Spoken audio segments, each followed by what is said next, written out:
une image vaut mieux que 1000 mots dañu fi wax lépp booba ba tey soxna su tedd si firnde la ci ni lii nu tax a jóg mooy li ëpp solo kon alhamdulilah bi ñu fi teewee alhamdulilah bi ñu ci fas yéene jàpp alhamdulilah bi ñu ci sëñ Isaaxa ci yaatalam fas yéene boole incha allah kon sans plus tarder je vais passer la parole à Serigne Cheikh Fatma Mbacké qui va faire un exposé sur l'Institut de Porokhane et sur la réponse qu'il constitue à la crise des valeurs au Sénégal.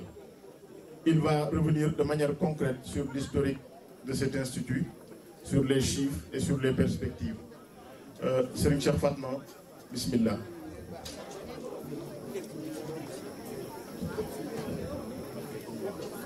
waaw kon dañoo wax ni balaa Serigne Cheikh Fatma di jël bëggoon nañu ñëpp teewlu ko ngeen ñëw dugg ci toog te ñi toog itam ñu déglu loolu daf ci am solo ngir li muy wax bokk mooy li ëpp solo ci li ñu fi indi kon ñi demoon nanu ñëw ñi toog it nanu déglu kon salaamaaleykum wa rahmatullah.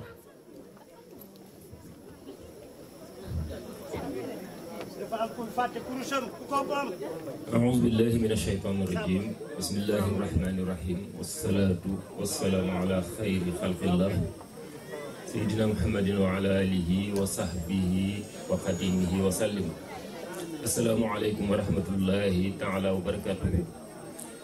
Chers frères musulmans, chers frères talibés, je voudrais commencer mon propos par des prières à l'endroit du but suprême de la communauté mouride, Cheikh Mohamed Muntaka Bachir, pour qu'Allah subhanahu wa ta'ala lui accorde longue vie et préserve sa santé au bénéfice de l'unité des croyants, de la paix et du renouveau de l'islam authentique par les enseignements de Cheikh Khadim Cheikh Ahmed Bamba.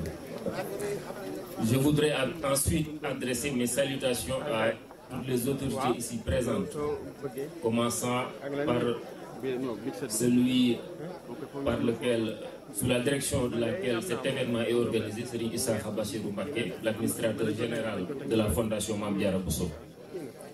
J'adresse également mes sincères salutations aux frères talibés et à tout le public qui suit de près ou de loin cet important événement.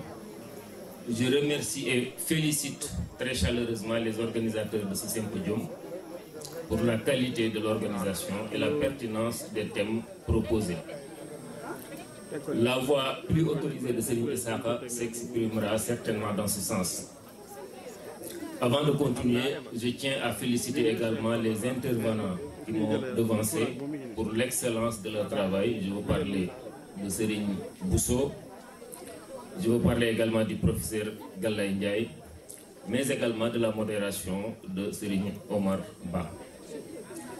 J'en viens maintenant au sujet de mon exposé qui portera essentiellement sur le Daara Mame Diarra de Porokhane, sa pertinence, son évolution et comment il constitue une réponse plausible aux multiples problèmes de l'éducation en général et de celle des jeunes filles en particulier. Mais vous me permettrez de parler brièvement de la marraine de l'Institut Mame Diarra Mariam et de sa ville sainte de Porokhane. Il y a un peu plus de 2 mois, le 22 février dernier, des centaines de milliers, voire des millions de personnes ont célébré dans la ferveur une femme qui certainement est la seule au monde à disposer d'une journée annuelle de prière en son honneur. Aujourd'hui, son nom, avec tous ses dérivés, Mame Diarra, Mame Bousso, Sokhna Diarra, Diarratullah Mariam et j'en passe, est sans doute l'un des noms les plus portés au monde. Comment une femme qui n'aura vécu que 33 ans, 1833-1866, a pu arriver à réaliser une œuvre si grande pour marquer son époque, à tel point que son nom est resté dans la conscience générale et pour l'éternité. Comment elle a pu avoir une descendance si bénie? Comment elle a pu être la mère d'un des plus grands hommes de l'humanité, Cheikh Ahmadou Bamba? Si on revisite les origines, ses origines, l'éducation et la formation, de Sokhna Diarra et ses qualités, on se rendra vite compte que ce résultat était inéluctable. En effet, Mame Diarra appartient à une longue ligne d'ancêtres connus pour leur dévotion, l'enseignement du Coran et la piété. Il nous suffit de citer sa mère, Sokhna Asta Walo Mbacké, célèbre enseignante et spécialiste dans beaucoup de domaines en sciences islamiques. Serigne Moussa Ka di del soxna sa fóore la da daan tëralal dongo ya mboolem téere ya. C'est donc entre ses mains expertes que Mame Diarra Bousso a entièrement mémorisé le Saint-Coran et appris les disciplines islamiques. Sa mère veilla également à lui inculquer les règles de la bonne conduite, al-adab, ainsi que la pratique de la tarbiya as-soufia. La dimension de Sokhna Diarra est aussi le fruit de sa très grande volonté et de sa détermination. N'aurait-elle pas annoncé devant ses oncles et tantes, venus lui prodiguer leurs conseils de bonne conduite au moment de rejoindre le domicile conjugal? Je le cite, si ce n'était le verset du Coran qui établit que Sayyidina Muhammad sallallahu alayhi wa sallam est le dernier prophète, je puis affirmer que j'aurai un fils qui sera prophète. C'est cet état d'esprit, cette détermination qui animait Mame Diarra et qui l'a poussé à ne ménager aucun effort, aucun sacrifice pour avoir l'agrément de Dieu et de son conjoint Mame Mor Anta Sali Mbacké. Ces agréments, Sokhna Diarra a pu les obtenir parce qu'elle était dotée de qualités exceptionnelles, les qualités du Coran. Quand on a demandé à Sayyidatuna Aïcha de révéler les qualités du prophète Mohammed sallallahu alayhi wa sallam, je pense qu'Imam Bousso en a parlé dans son propos. Elle a dit que les qualités du prophète étaient le Coran. Elle voulait dire que le prophète sallallahu alayhi wa sallam a fait sienne toutes les qualités que Dieu a vantées dans le Coran et s'est éloigné de toutes celles qu'il avait interdites. Observons la description de Serigne Bassirou Mbacké de sa grand-mère Sokhna Diarra Bousso dans Minanil Bakhil Khadim. Diaratullah Mariam Bousso était pieuse, chaste et fidèle. Toute soumise à son Seigneur, elle accomplissait très fréquemment la prière, le jeûne du Ramadan et l'aumône légale, et tenait à s'acquitter sincèrement des devoirs que la religion lui imposait à l'égard de Dieu et de son conjoint, le Cheikh Imam Mor Anta Sali. Cette description nous pousse à dire par analogie que le Coran constituait également les qualités de Mame Diarra. À l'image de Sayyidatuna Aïcha, devant qui s'agenouillaient les vieux compagnons du prophète sallallahu alayhi wa sallam pour recueillir ses enseignements, Sokhna Diarra était également parée de qualités intellectuelles et d'éducatrice sans égale. Cheikh Mohamedou Bachir nous dit aussi: elle éduquait ses enfants de manière à développer en eux la bienveillance, le sentiment religieux et la pureté morale. Souvent, elle leur racontait les histoires des pieux gens afin de les inciter à suivre leur exemple. Doué d'une intelligence étonnante et d'une nature pure, notre cheikh écoutait attentivement ces histoires et les apprenait par cœur. En plus, il se mettait à imiter les saints hommes avant même qu'il atteignit l'âge de la maturité. Un parent, Serigne Bassirou de dire, un parent digne de confiance m'a raconté que Cheikh Ahmadou Bamba avait entendu Diarra dire qu'il était dans les habitudes des pieux gens de prier durant la nuit.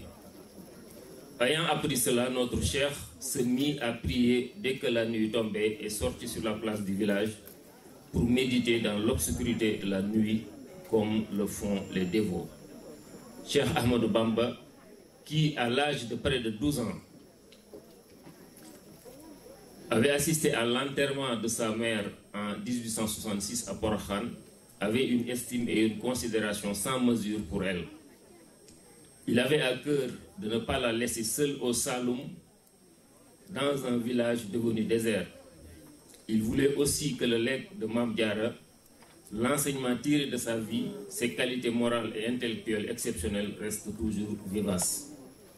C'est pourquoi un jour, il a demandé à l'un de ses fils, Cheikh Mohamed Bachir, d'aller réhabiliter Porokhan et de faire en sorte que le lieu où repose Sokhna Diarra ne soit plus déserté.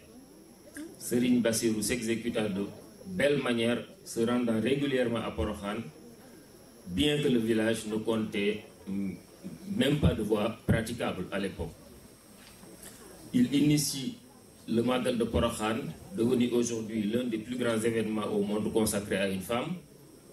Il enjoignit sa famille, ses fidèles talibés, d'aménager dans le village malgré les conditions difficiles liées à l'éloignement de Porokhan et de la quasi-non-existence de toute infrastructure. Comme vous le savez, c'est en 1966 que Serigne Moustapha Bassirou, fils aîné de Serigne Bassirou, devient son khalife et successeur. Il mobilisa toute la famille et tous les talibés, à leur tête ses frères, pour poursuivre les projets et concrétiser les ambitions que son père avait pour Porokhan. Aujourd'hui, Porokhan, que vous connaissez, est très différent de celui d'il y a quelques années. Je peux personnellement en témoigner car ayant passé 8 années de mon enfance dans ce village, en 1982, quand j'ai quitté Porokhan pour aller au collège, ce n'était qu'un petit village. La route vers Nioro n'était pas encore bitumée. Il n'y avait pas encore d'électricité, pas de téléphone. Il n'y avait qu'une seule école élémentaire pour l'arabe et pour le français. La mosquée n'était pas encore achevée en 1982, quand j'ai quitté Porokhan pour aller au collège. Donc j'ai pu témoigner de l'évolution de Porokhan. Quelques années plus tard, le village de Mame Diarra devient une vraie ville dotée d'infrastructures socio-économiques de base, mosquées, forages, routes bitumées, électricité, téléphone, etc. En 1999, pour mieux formaliser la gestion du legs de Mame Diarra, Serigne Moustapha Bassirou décida de créer la fondation Mame Diarra Bousso, reconnue d'utilité publique en 2006. À l'actif de la fondation, la rénovation du mausolée de Mame Diarra, la construction de la résidence Mame Diarra pour les autres. Mais l'une des réalisations emblématiques de la fondation reste le Dara Mame Diarra pour l'enseignement du Coran et l'éducation islamique des jeunes filles, qui toutes, je le rappelle, portent le nom de la Sainte Mère de Khadim Rassoul. À l'origine, c'était une idée simple et une vision. Si Sokhna Diarra vivait encore aujourd'hui, son occupation principale serait sans doute d'enseigner le Coran et les sciences religieuses aux filles qui lui seraient confiées, notamment les nombreuses filles qui portent son nom. Elle les éduquerait et leur inculquerait les valeurs islamiques qu'elle-même incarne. C'est pourquoi Serigne Moustapha Bassirou avait dit « Faisons en sorte que ce travail soit fait par nous-mêmes à son nom ». Institution d'éducation et d'enseignement coranique pour jeunes filles, avec une prise en charge totale pour l'hébergement, l'enseignement, la nourriture, l'habillement et tout le reste.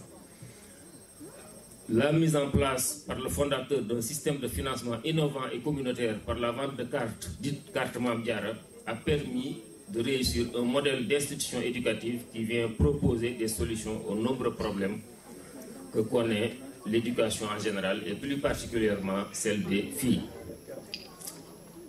Les conférenciers qui m'ont devancé ont largement abordé l'importance que l'islam et Cheikhoul Khadim lui-même accordent à l'éducation des jeunes filles. Mais force est de constater qu'au Sénégal, beaucoup de filles sont laissées en rade.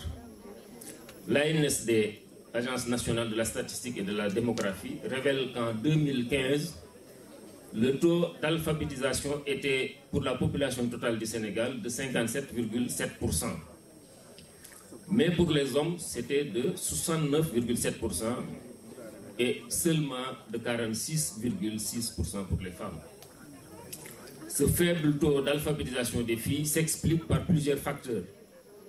La pauvreté des ménages qui pousse certains parents à ne pas envoyer leurs enfants à l'école ou à privilégier l'éducation des garçons. On investit le peu de moyens sur les garçons et on laisse de côté les filles. L'éloignement des lieux d'éducation On évite d'envoyer les filles loin pour aller chercher le savoir. On retient les filles pour aider dans les tâches domestiques. Mais aussi, il y a la difficulté à retenir les filles à l'école. Même si elles parviennent à aller à l'école, le taux d'abandon reste très très élevé. L'offre de l'école publique ne répond pas encore entièrement à l'attente de beaucoup de populations en matière d'éducation. L'école héritée de l'époque coloniale suscite toujours méfiance, voire rejet. L'institution de Porokhane vient donc apporter des solutions à tous ces problèmes. D'abord, c'est la gratuité totale pour la prise en charge des filles. La condition financière des parents n'a plus d'incidence sur l'éducation de leurs filles. Le système d'internat permet d'éliminer le problème de l'éloignement des écoles. L'offre du Dara répond entre autres aux besoins d'éducation religieuse des parents. Les populations se sont donc appropriées le Dara comme une œuvre pieuse. Et cet attachement au Dara est très difficile à avoir pour les écoles publiques au Sénégal, dans les communautés. En outre, l'institution vient contribuer à l'intégration des populations, quelle que soit leur ethnie, leurs conditions sociales. Peu importe qu'on soit Wolof, Toucouleur, Sérère, Diola, riche ou pauvre, il suffit de s'appeler Mame Diarra pour avoir la chance d'intégrer le Dara. J'en viens maintenant à quelques chiffres clés. D'abord, pour vous dire que le projet a été lancé, la réflexion et l'étude en 2004, et le Dara a démarré en 2005. Aujourd'hui, le Dara compte un effectif de 500 filles, mais avec une liste d'attente d'environ 200 qui attendent d'intégrer le Dara. Malheureusement, parfois, ce n'est pas possible de le faire à cause d'un problème d'infrastructure. Certainement, Serigne Issakha reviendra sur son propos sur ces questions-là. Je peux dire également que le Dara est l'un des plus grands employeurs, à part l'État, dans le département de Nioro, avec un personnel de plus de 100 permanents, des temporaires de près de 80 personnes, des lingères, des tresseuses, des cuisinières, etc. Donc le Dara, Mame Diarra de Porokhane, est le premier employeur, à part l'État, dans le département de Nioro. Le personnel d'enseignement est composé de 29 personnes, dont 22 femmes. 8 parmi les enseignantes sont des anciennes pensionnaires. C'est-à-dire qu'elles ont appris le Coran au Dara de Porokhane et ensuite elles ont été recrutées pour rejoindre le corps enseignant. Parmi elles, Sokhna Mame Diarra Gueye, la première à avoir mémorisé le Coran en 2 ans, et elle a pu être testée 2 mois avant le décès du fondateur Serigne Moustapha Bassirou Mbacké. Aujourd'hui, elle a été recrutée comme enseignante au Dara et est parvenue à faire mémoriser le livre saint à 15 pensionnaires.